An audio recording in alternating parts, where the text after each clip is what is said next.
e kam titulluar Letër vetes, pasqyra e rrëfimit vetja ime. E dashur vetja ime. Të kam thënë që përpara teje ndjehem si në dhomën e rrëfimit dhe nuk kam shans të them të pavërteta dhe as të zbukuroj. Kur nis të shkruaj për ty vetja ime, ndjej se duhet të hy nën lëkurën tënde dhe të rendis me shumë qetësi të gjithë rrugtimin e jetës sime.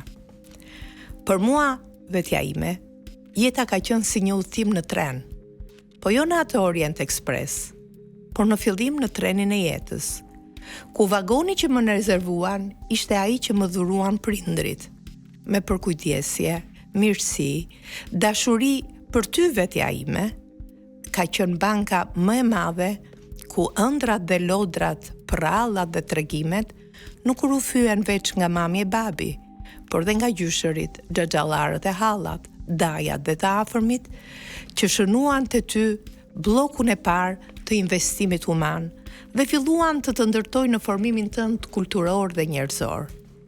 Ky ka qenë bekimi im i parë. Në 61 vitet e jetës sime, unë kam kaluar disa stacione.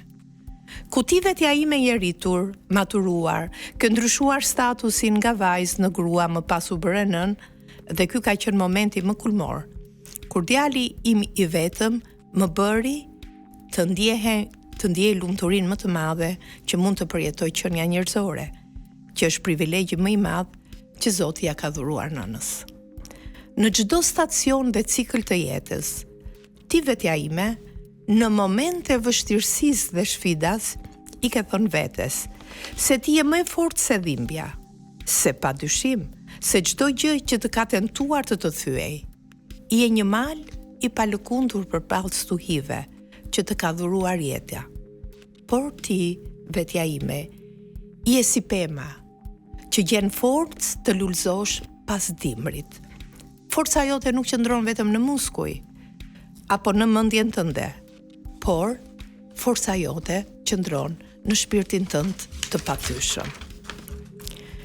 Ti vetja ime je munduar që gjërat të mos i lësh për t'i bërë më vonë. As kur dëshiron të pish një kafe, se të ftohet. As kur ke dëshira se të ikin, as kur do të bësh punët që i takojnë ditës, se më pas vjen nata.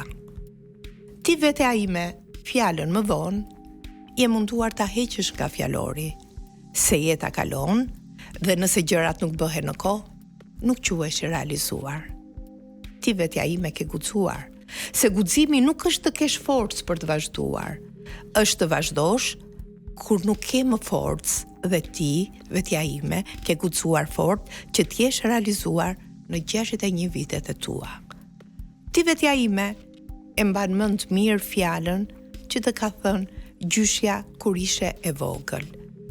Kur dikush, bia ime, ta fyen njerëzillëkun, prishi krejt urat, digji krejt anijet, mos i kur, as grua, as nën, as bi e as kujt, po s'je së pari a i njeri. Ti, vetja ime, jo për herë ke qenë e suksesshme.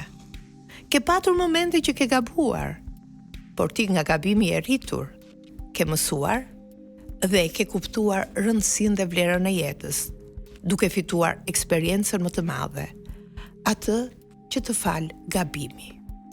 Për të ruajtur ty vetja ime, unë kam përsëritur këtë filozofi të jetës. Unë nuk jam vetëm një pemë, por kam rrënjë, të cilat nuk mund të thyen.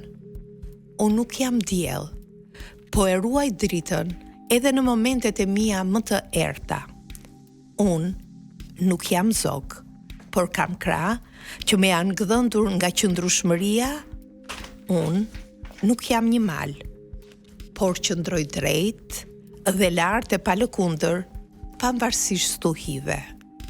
Unë nuk jam oqean, por unë ngrihem përsëri, e rishtazi nuk ndalem pavarësisht gjithçkaje, sepse unë, vetja ime, jam njeri, prej mishi, gjaku, dhe i dua njerëzit dhe njerëzimi.